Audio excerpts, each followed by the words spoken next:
Hey everyone, what's up? This is Wendy Pinnell, and let's talk about what's going on in the housing market.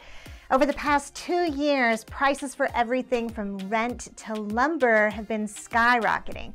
Well, the Fed's not okay with this, and over the past few months, we've seen them fighting against inflation by raising interest rates.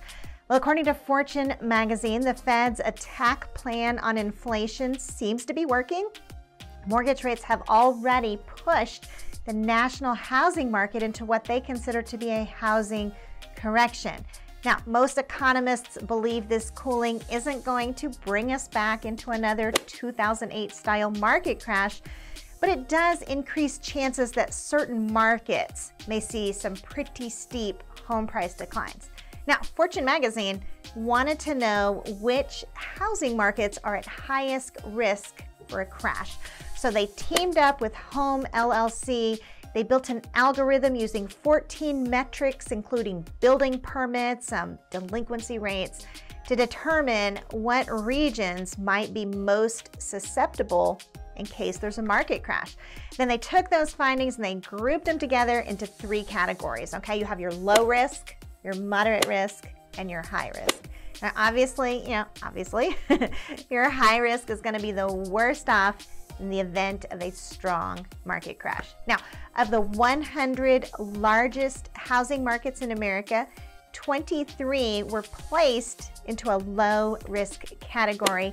61 others received the moderate label, and 16 had high risks. Now, interestingly enough, the state of Florida is home to 8 out of 16 of those high-risk housing markets. In fact, the CEO of Home LLC, Nick Shaw, said that most Florida markets face significant risk of oversupply of inventory. And of course, we know where there is more supply than demand, prices drop. Now, it isn't just Florida, though. The housing markets in several cities could be impacted by a bust, okay? This includes places like Phoenix and Boise, which really grew fast when the pandemic stepped in, and suddenly everybody's working from home. Well, many people moved to these suburbs, because why not? They can now work from home. Well, things are a little different now because of those high mortgage rates and fears of a recession, right? Less people are moving. Investors are also a threat to these high-risk markets because they may try and sell before prices drop, right? So places like Atlanta, Jacksonville, and Phoenix all had a lot of investor activity. If they all decide to sell before price drops, okay, that would add a ton of supply, and that'll cause prices to drop. So far, statistically speaking, high-risk housing markets are among the ones seeing the sharpest corrections, okay? So you're probably asking right now, you're like, okay, Wendy, what are those high-risk markets? Okay, you ready? Across the United States, we have Boise City, Idaho, okay, Provo, Utah, Phoenix, Arizona, Des Moines, Iowa, Atlanta, Georgia, Greenville, South Carolina, Winston, North Carolina, Augusta, and then of course those 8 of the 16 are in Florida. All right, so now I hear you asking, what about Dallas, Wendy? Where did Dallas end up? Well, 61 out of 100 of those housing markets are marked as like a moderate risk, and that's where DFW ended up, in that moderate risk category. Now, Redfin also chimed in with their latest housing market update. According to Chief Economist Daryl Fairweather, inflation and high mortgage rates are taking a bite out of household budgets. He went on to say this makes it difficult to afford homes that are 50% more expensive than they were 2 years ago. Now, Redfin said they expected the environment of reduced competition and declining home prices to continue for at least several more months, okay? They said mortgage purchase applications were down 18% from a year earlier, and that pending home sales were also hit hard. They were down 14%. Now, this definitely shows the market slowing, but tell me, what about where you guys live?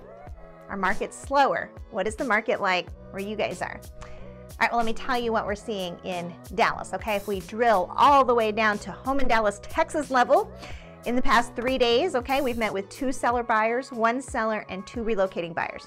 Okay, so things for us personally, Home in Dallas, Texas, okay, haven't slowed down, all right? moving right along.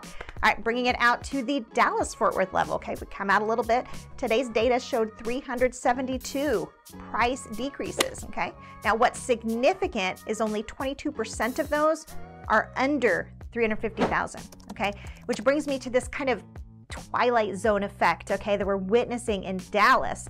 Under 350,000, we're still seeing bidding wars and competition. I mean, it's not as intense as it has been, but it's still there.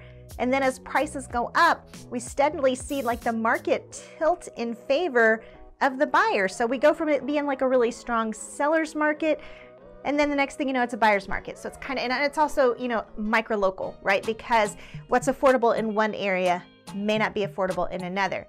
Now, another thing we're seeing is that when home prices get into the area where they're competing with new construction, that's where we see a softening, okay? Because new construction adds to the supply, and it also brings incentives that home builders offer that your average homeowner can't, okay? Well, tell me, was this information helpful? I sure hope it was. If it was, the next best thing you can do is head back to my channel and check out another video or two. But before you do, please hit that subscribe button and click on that little bell. Oh, and don't forget to check us out online, okay? Lots of information there. You can find us at homeindallastexas.com. And listen, if you'd like to connect with other buyers and sellers just like you, join us in our Facebook group, okay? We're over 1,000 members strong now, with lots of movers connecting and sharing experiences, lots of questions and answers going on there. Just definitely check it out, all right?